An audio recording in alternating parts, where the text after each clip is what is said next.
राधे राधे दोस्तों, आज मैं आपको एक बहुत अच्छी कहानी सुनाने वाली हूँ। अगर आपको मेरी कहानी अच्छी लगे तो मेरे चैनल को लाइक, सब्सक्राइब और शेयर ज़रूर करना। मेरे कॉलेज की एक अमीर सहेली मेरे लिए रोज़ अपने घर से घर का बना हुआ फ्रेश जूस लाती थी। मुझसे कहती कि तुम्हारी सेहत की मुझे बहुत चिंता है, तुम ये जूस पिया करो, बहुत ही हेल्दी है। हालांकि वह खुद अपने लिए कोल्ड ड्रिंक लाती थी। रोज मैं कॉलेज के बाद उसके घर जाती थी। एक दिन अचानक से वह अपने लिए भी सेम वैसा ही जूस लाई थी, तो मैंने शरारत करते हुए दोनों जूस की बोतल बदल दी। हैरत का झटका तब लगा जब दोस्त ने घर जाते ही हम अपनी ज़िंदगी में बहुत से दोस्त बनाते हैं। कुछ दोस्त तो जो होते हैं वही नज़र आते हैं, लेकिन कुछ आस्तीन के सांप होते हैं जिनका हमें समय निकलने के बाद पता चलता है। तब सिवाय पछतावे के हमारे हाथ कुछ नहीं आता। कुछ ऐसी ही कहानी मेरी भी है। मेरा नाम सूरभि है। हम 4 बहन भाई थे। मेरे पापा एक स्कूल टीचर थे। एक दिन पापा को हार्ट अटैक आया, जिसकी वजह से उनकी मौत हो गई। बाप का साया औलाद के लिए एक मजबूत दीवार की तरह होता है, जो हमें जमाने के हर दुख से बचाता है, किसी गर्म हवा को लगने भी नहीं देता। जब मेरे पापा की मौत हुई तब मेरी उम्र उस समय 10 साल थी। मेरी बहन भाई मुझसे छोटे थे। एक बड़ी बहन थी जो उस समय 10वीं क्लास में थी। पापा की मौत ने हम सबकी जिंदगियों पर बहुत असर डाला था। मेरी माँ सिलाई करती थी, लेकिन अब उनके काम में तेजी आ गई थी। वह दिन रात बस सिलाई मशीन पर बैठी रहती। समय से पहले ही उनके चेहरे पर झुर्रियाँ पड़ने लगी थीं। पापा की पेंशन और माँ की सिलाई से घर चला। हमारी शिक्षा पर माँ का बहुत ध्यान था। वह हर समय चिंता में डूबी रहती थी। हमारा छोटा सा 2 कमरे का घर था, जिसकी हालत बहुत खास तो नहीं थी। जब बारिश का मौसम आता था तो छत से पानी टपकने लगता। सारी रात हम सोते जागते में ही गुजारते। हम सब बहन भाई दिल लगाकर पढ़ते थे। माँ शाम को हम सब बहन भाइयों को बैठाकर समझाती कि ज़माना बहुत ख़राब है, खुद को बचा कर रखना। आज पढ़ लिख लोगे तो कल को यह तुम्हारी ही काम आएगा, वरना धक्के खाते फिरोगे। तुम लोगों के बाप की ज़मीन बची है, उस पर भी तुम्हारी ताई और तुम्हारी बुआ ने कब्ज़ा कर रखा है। हमारे पास बस यही छोटा सा मकान है। अपनी इच्छाओं को लगाम डालकर रखना, ताकि कभी किसी के आगे हाथ न फैलाना पड़े। तब हमें अपनी माँ की यह सब बातें समझ नहीं आया करती थी। माँ हमें कहानियाँ सुनाती, जिसे सुनकर हम खूब हंसते।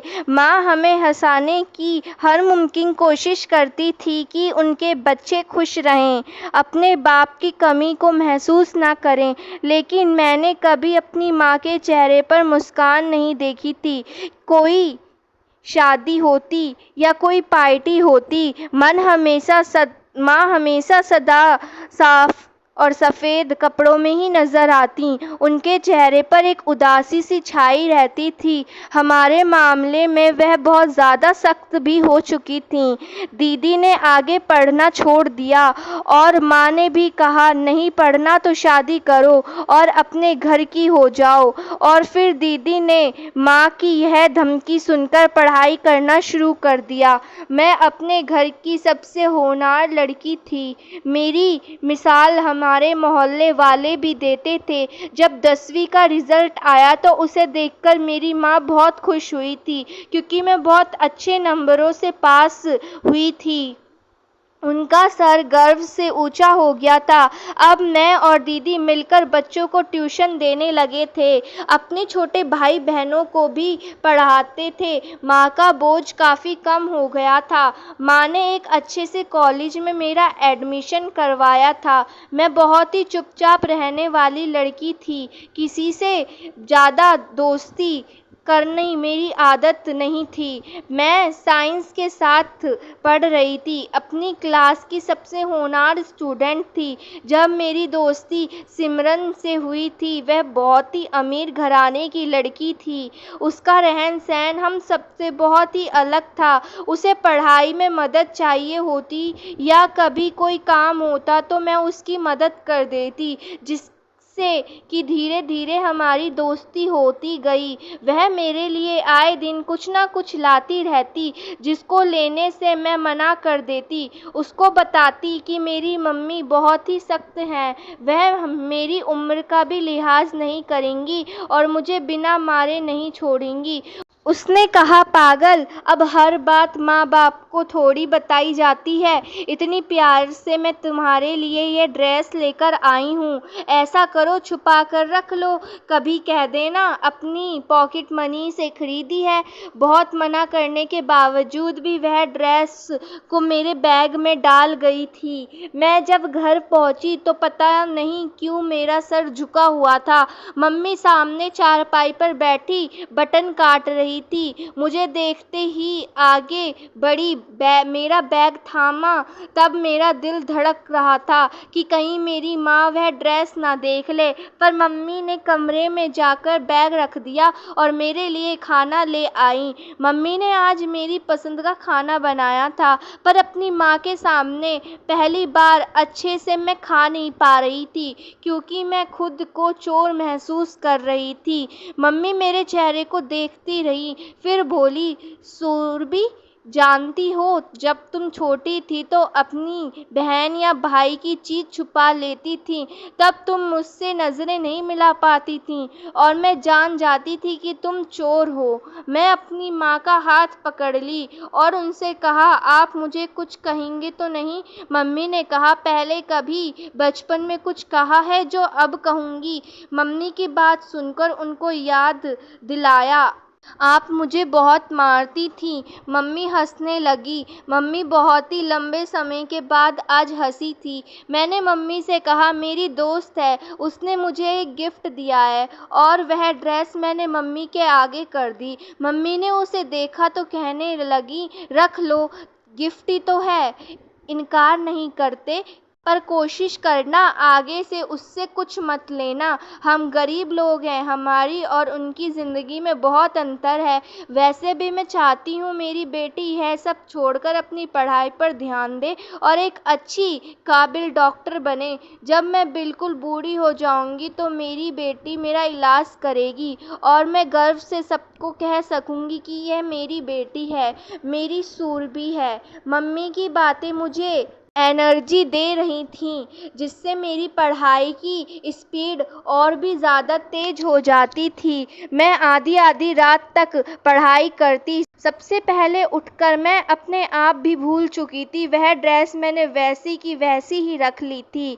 मेरा मकसद सिर्फ और सिर्फ पढ़ना था। वो ड्रेस कई साल यूं ही पड़ी रही। जब दीदी की शादी हुई तो उस दिन पहननी थी। मैं चाहती हुए भी सिमरन से दोस्ती ख़त्म नहीं कर पा रही थी। उसके बोलने के अंदाज में बहुत ही मिठास थी, जो इंसान को अपना गुलाम बना लेती थी। जब दीदी की शादी हुई, वह भी आई थी, लेकिन बहुत ही जल्दी चली गई थी। उसने कहा कि उसे इतने छोटे घर में उलझन होती है, दम घुट रहा है। वह तो शुक्र था कि मम्मी ने यह बात नहीं सुनी थी। हमारे घर की पहली शादी थी और दीदी ब्याह कर मोहल्ले में ही जा रही थी। हमारी जितनी हैसियत थी उससे ज़्यादा ही दहेज दिया था, पर दीदी की सास ने कहा कि यह बहुत है, यह सब कुछ देने की ज़्यादा ज़रूरत नहीं है। दीदी की सास मेरी माँ की बहुत अच्छी दोस्त थी। वह बहुत ही अच्छी औरत थी। उन्होंने हमेशा हमारा साथ दिया था। दीदी की शादी में हमारी बुआ नहीं आई थी, क्योंकि वह चाहती थी कि मेरी दीदी की शादी उनके जेठ के लड़के से हो जाए, लेकिन उनके जेठ का लड़का बीमार रहता था, इसलिए मम्मी ने शादी से इनकार कर दिया था। हमारी बुआ हमारे घर रोज़ कुछ न कुछ मिठाई बनाकर भेजती थी, रोज़ कुछ न कुछ गिफ्ट हमें देती रहती थी, लेकिन मम्मी वह सारा सामान उठाकर फेंक फेंक देती थी। मम्मी कहती कि मुझे इस औरत पर बिल्कुल भी विश्वास नहीं है। एक दिन मेरी बुआ की बेटी मेरे घर आई, कहने लगी, सूरभि ने जो सूट अनीता दी की शादी में पहना था, मुझे वही सूट चाहिए, उसे कॉलेज के एक फंक्शन में पहनना है। मैंने भी उठाकर दे दिया और 5 दिन बाद देने आई तो मम्मी ने उठाकर एक गरीब लड़की को दे दिया। मुझे तो बहुत रोना आ रहा था, इतना प्यारा सूट था। मुझे मम्मी की बात समझ नहीं आती थी कि वह ऐसा क्यों करती हैं। कभी पूछती तो मम्मी कहती कि मैं तुम्हारी माँ हूँ, तुम मेरी माँ मत बनो। तुम्हारी बुआ बहुत ही मतलबी औरत है, जादू टोने में बहुत ही विश्वास करने वाली औरत है। सारा खानदान उनकी करतूतें जानता है। मैं नहीं चाहती मेरी किसी भी बच्चे पर उस औरत का साया भी पड़े। हमारे घर के साथ एक घर था जिसमें सुरेश अंकल रहते थे और उनकी 2 पत्नियां थीं। दोनों ही आपस में बहुत झगड़ा करती थीं। जब भी वह झगड़ा करती हैं तो मुझे बहुत मज़ा आता था, क्योंकि उनकी लड़ाई कुछ ऐसी होती थी। मुझे तो फ्री का शो देखने को मिल जाता था। टीवी तो मैं बहुत ही कम देखा करती थी। जब से कॉलेज जाना शुरू किया था वह भी छूट गया था। लेकिन जब इन लोगों के घर लड़ाई होती तो ज़रूर देखने पहुंच जाया करती थी। मम्मी ने छत की दीवारें थोड़ी ऊंची करवा रखी थी, लेकिन बाकी घर का वही हाल था। मैं छत से होती घर के पिछले साइड पर आ गई थी और इधर-उधर देखने लगी। शाम का ही समय था। डूबता हुआ सूरज मेरा सबसे पसंदीदा होता था। मुझे नेचर से बहुत प्यार था और तभी मेरी नज़र सामने वाले घर की छत पर पड़ी। वहाँ एक लड़का ना जाने कब से खड़ा मुझे देखे जा रहा था। जब मैं उसे अपनी तरफ देखते पाई तो मैंने इसे नज़रअंदाज किया और जल्दी से नीचे उतर आई थी।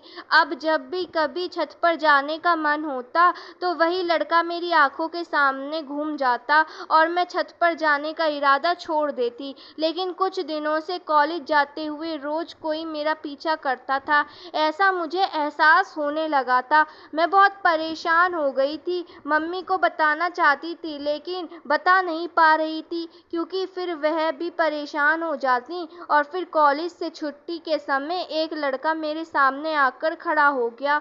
उसी समय मेरी दोस्त सिमरन भी मेरे साथ थी। उस लड़के ने मुझसे कहा कि मैं आपसे बात करना चाहता हूँ, 2 मिनट से ज़्यादा समय नहीं लूँगा। मैं डर चुकी थी, मेरे माथे से पसीना टपक रहा था। मुझे डर लग रहा था कि कहीं कोई मुझे इस लड़के से बात करते ना देख ले। सिमरन ने कहा, इसमें डरने वाली क्या बात है? हाँ बोलो, तुम कौन हो और क्या चाहते हो? उस लड़के ने कहा, मेरा नाम अमित है और मैं सूरभि से मोहब्बत करता हूँ और अपना रिश्ता उसके घर भेजना चाहता हूँ। मेरी दोस्त यह सुनकर खिलखिलाकर हंसने पड़ी और मेरी तरफ शरारती नज़रों से देखने लगी। मुझे बहुत अजीब लग रहा था। आते जाते लोग हमें देख रहे थे। अमित ने जल्दी से अपना मोबाइल नंबर मुझे थमा दिया और बोला, मैं आपके फ़ोन का इंतज़ार करूँगा। लेकिन मैं उसी के सामने नंबर फाड़कर फेंक दिया। मैं अपने मकसद से भटकना नहीं चाहती थी। मेरी ज़िंदगी का मकसद यह सब कुछ नहीं था। मैं तो कुछ बनना चाहती थी और फिर मैं बहुत ही शरीफ ख़ानदान से थी और यह अच्छी बेटियों को शोभा नहीं देता कि अपनी इज़्ज़त को ऐसे लोगों के हवाले कर दें जिससे उनका कोई रिश्ता ही नहीं हो। अमित उदास हो गया। मेरे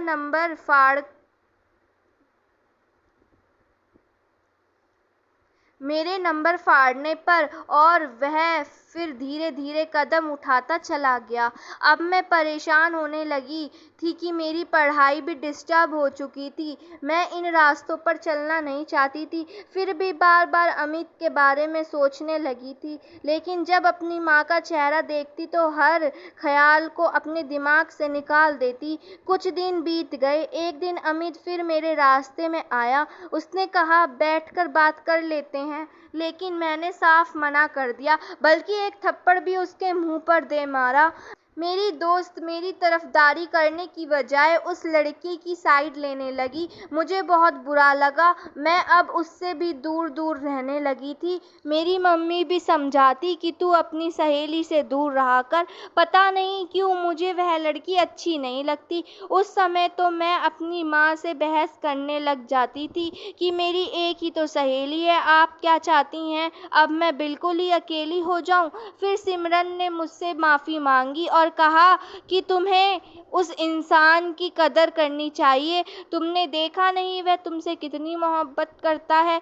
मैंने सिमरन को माफ़ कर दिया और फिर मेरी उससे बोलचाल होने लगी। आजकल सिमरन की ज़बान पर बस अमित का ही नाम होता और अमित ने पता नहीं कैसे मेरे भाई से भी दोस्ती कर ली और हमारे घर आने लगा और देखते ही देखते मम्मी भी उसकी तरफदारी करने लगी। अमित एक बहुत ही अमीर घर का लड़का था, लेकिन उसने कभी अपने पैसे का रौब नहीं दिखाया था, बल्कि शुरू में तो हमें पता ही नहीं था कि अमित कितना पैसे वाला है। वह तो हमें बहुत बाद में पता चला। मेरा छोटे भाई ने बीएससी किया और जॉब ढूंढ रहा था जब उसकी मुलाकात अमित से हुई थी और दोनों दोस्त बन गए।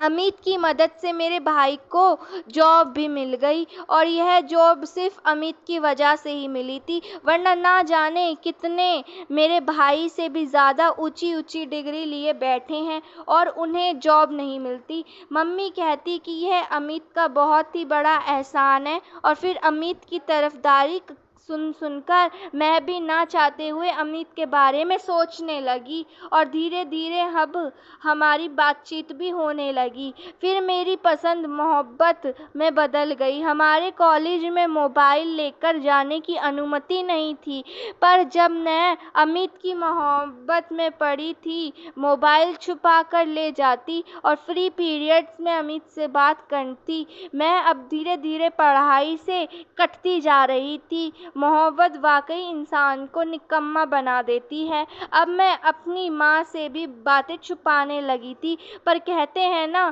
कि माँ से कुछ नहीं छुपाते। एक दिन मम्मी ने कहा कि यह उम्र ही ऐसी होती है, इंसान सपने देखने ही लगता है। सपने देखना गलत बात नहीं है, पर जब इंसान गलत रास्तों पर चलता है तो उसका अंजाम भी बहुत बुरा होता है। जब से तुमने कॉलेज जाना शुरू किया है, मैंने तुम पर सख्ती करना बंद कर दी। मुझे लगा कि अब मेरी बेटी समझदार हो चुकी है, अपना अच्छा बुरा समझती है। समय की ठोकरें इंसान को बहुत कुछ सिखा देती हैं, पर तुम अपने रास्ते पर निकल पड़ी हो। क्या इसका अंजाम जानती हो? कैसे मेरी माँ ने सब कुछ पता लगा लिया। कई बार आईना देखती कि कहीं मेरे चेहरे पर कुछ लिखा तो नहीं नजर आता। मेरी माँ की बातों ने मेरी आंखों पर बंधी पट्टी खोल दी। मैंने उसी समय मोबाइल बंद कर अलमारी में रख दिया और अमित से कहा कि अपने घर वालों को भेजे, वरना मुझे भूल जाए। उसने कहा, मम्मी अभी मेरी दीदी के घर गई हुई हैं, जैसे ही दीदी के घर से आती हैं वह पहले तुम्हारे घर आएगा। तुम मेरा इंतज़ार करना। बहुत मोहब्बत करता हूँ तुमसे। मोहब्बत इंसान की कमज़ोरी होती है और ताकत भी, लेकिन यह कमज़ोरी दूसरों के हाथ लग जाए तो हमें ऐसी सज़ा देती है जिसका हमने कभी सोचा भी नहीं होता। मैं आजकल बहुत खुश थी और हवा में उड़ती फिर रही। 2 दिन के बाद अमित के माँ बाप मेरे घर आने वाले थे। मम्मी भी मेरी खुशी से खुश थी। मम्मी से वादा किया था कि पहले डॉक्टर बनूंगी फिर शादी करूंगी। मुझे अपनी माँ अपने भाइयों के लिए बहुत कुछ करना था। मेरा छोटा सा भाई अभी पढ़ रहा था, साथ ही साथ एक बैंक में जॉब करने लगा था। उसने अपनी पढ़ाई की जिम्मेदारी खुद ही उठा रखी थी और यह सब मेरी मम्मी की परवरिश का फल था कि हम में से कोई भी बहन भाई अपने रास्ते से भटकने नहीं था। लेकिन मेरी ज़िंदगी में तबाही आने वाली थी जिसका मुझे अंदाज़ा नहीं था। मेरी मोहब्बत ने मुझे धोखा दिया या मेरी दोस्त ने, यह सब समय ने मेरे सामने लाकर रख दिया। मैं अगले दिन कॉलेज गई तो सिमरन नहीं आई थी। कुछ दिन में ही अमित के घर वाले आ रहे थे, लेकिन अमित का नंबर बंद था। मैं शाम को मम्मी को बताकर सिमरन सिमरन के घर चली गई। वह बेड पर लेटी थी, उसके सर पर चोट लगी हुई थी और मुझे देखते ही मेरी दोस्त गले लगकर फूट फूट कर रोने लगी। मैंने उससे कहा कि सिमरन बताओ तो हुआ क्या है। तब उसने कहा कि अमित ने मेरे साथ। उसके बाद वह कुछ बोल ही नहीं पा रही थी। फिर वह थोड़ी संभली और कहने लगी, अमित ने मुझसे कहा कि वह सूरभि को नहीं पसंद करता है। जब उससे मैंने कहा कि सूरभि मेरी दोस्त है, यहाँ से चले जाओ, तो उसने मेरे साथ ज़बरदस्ती की और फिर घर वालों ने हमारी शादी करवा दी। यह खबर थी या कोई धमाका जो मेरे सर पर हुआ था। मेरा सिर चकराने लगा, मुझे पूरी दुनिया हिलती हुई महसूस हो रही थी। मेरे पैरों में जान ही नहीं रही थी। मैं अपने पैरों को घसीटते हुए किसी तरह उस घर से निकली थी। जब गेट से बाहर अमित ने मेरा हाथ पकड़ लिया। कुछ ही दिनों में उसकी हालत ऐसी हो गई थी जैसे कितना लंबा सफ़र तय करके आ रहा है, अब अपनी सफाई दे रहा था।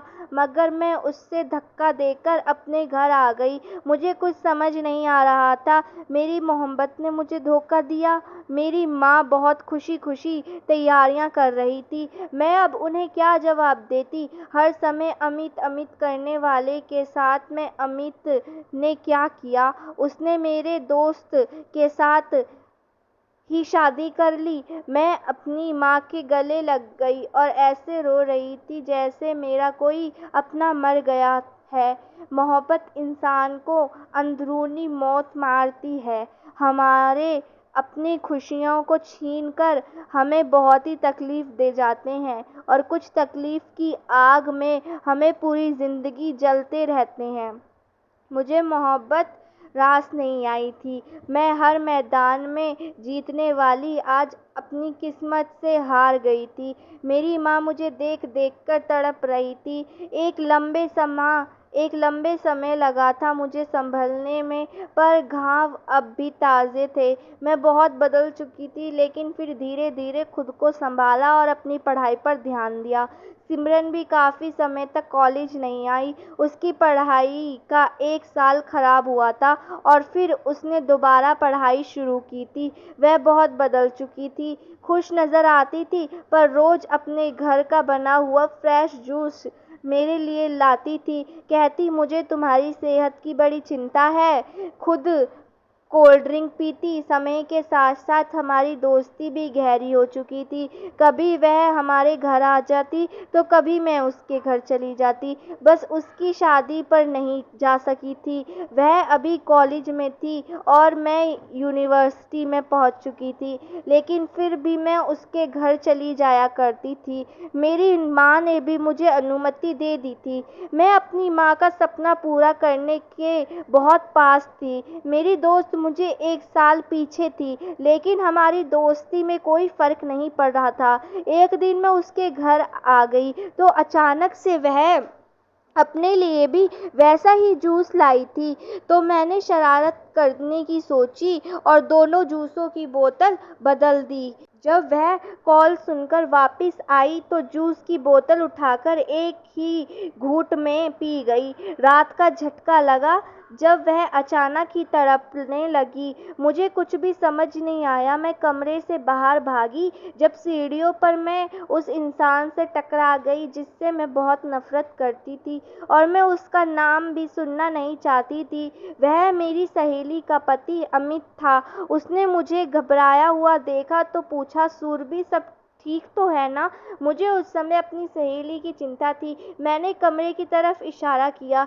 जैसे ही हम कमरे में वापस आए वह तड़प रही थी। उसका पति उसको लेकर अस्पताल भागा था, पर पता नहीं क्यों मेरी सहेली के पति के चेहरे पर चिंता थी या तकलीफ के कोई चिन्ह नज़र नहीं आ रहे थे। डॉक्टर ने बताया कि उन्होंने कोई दवा ओवरडोज ली है, लेकिन वह खतरे से बाहर है। उसकी माँ बाप सब आ गए। मुझे बहुत डर लग रहा था कि कहीं मेरा नाम ना लगा दें, लेकिन हैरत थी, उस जूस में ऐसा क्या मिला था जिससे उसकी हालत ऐसी हो गई। पुलिस ने छानबीन की और घर में मौजूद नौकरों को पकड़ लिया। नौकरानी ने सच बताया। उसे सुनकर सब अपनी जगह पर जम चुके थे, वह हिल ही नहीं पा रहे थे। उसने बताया, जब आज से 2 साल पहले अमित भैया सुरभि दीदी का पीछा करने लगे थे और उनसे मोहब्बत करते थे, उनकी बातचीत भी होने लगी थी और वह जल्दी ही शादी करने वाले थे।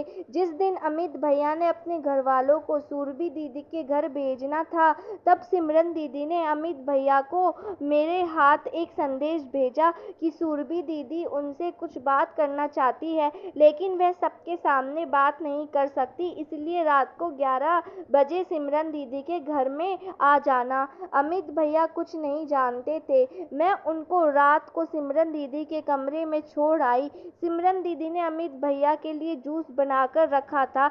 जैसे ही उन्होंने वो जूस पिया तो जूस पीते ही वे सिमरन दीदी के कमरे में ही सो गए और सुबह जब उनकी आँख खुली तो सिमरन दीदी दीवार के साथ लगी रो रही थी। अमित भैया कुछ ना समझ पाए। जैसे ही वो उठकर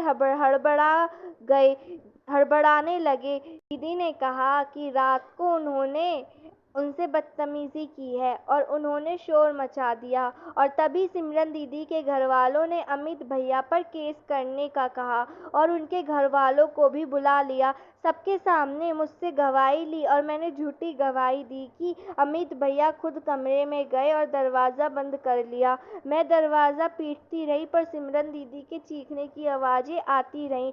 सच्चाई कोई भी नहीं जानता था कि यह सब सिमरन दीदी ने सुरभि और अमित भैया को अलग करने का मंसूबा बनाया था। सिमरन दीदी से कभी सुरभि दीदी की कामयाबी सहन नहीं हुई थी। अमित भैया को लेकर भी उनका यही हाल है। दिन रात वह ईर्ष्या की आग में जलती रहती हैं। मुझे जूस में दवा मिक्स करवाती रहती जिससे कि सुरभि दीदी बीमार रहने लगती, लेकिन मैंने कभी दवाई मिक्स नहीं की थी। मेरी बेटी का नाम भी सुरभि है। मैं बहुत डर गई थी। कल जब सिमरन दीदी ने मुझे जूस में दवाई मिक्स करने को कहा तो मैंने दवाई मिक्स नहीं की। अभी मैं दवाई को मुट्ठी में पकड़े खड़ी हुई थी कि सिमरन दीदी आ गई और कहने लगी, तुमने अभी तक दवाई मिक्स नहीं की, लाओ दो, मैं खुद ही मिक्स करती हूँ। ऐसा कहकर सिमरन दीदी ने मेरे हाथ से दवाई ले ली और फिर सुरभि दीदी के गिलास में डाल दी सारी दवाई और फिर पता नहीं कैसे सुरभि दीदी का जूस सिमरन दीदी ने पी लिया।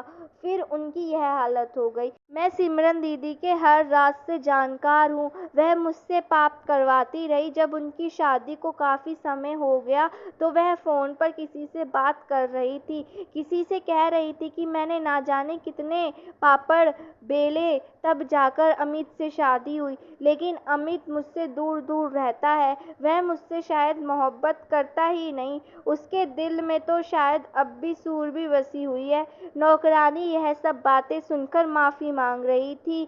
सब उसको ऐसे देख रहे थे जैसे उसने सबको पत्थर बना दिया हो। मैं रोते हुए वहाँ से भाग गई। मेरी दोस्त जिसके साथ मैं बहुत ही सच्चाई से दोस्ती निभा रही थी, उसके सिवा किसी ने मेरी दोस्ती नहीं तोड़ी।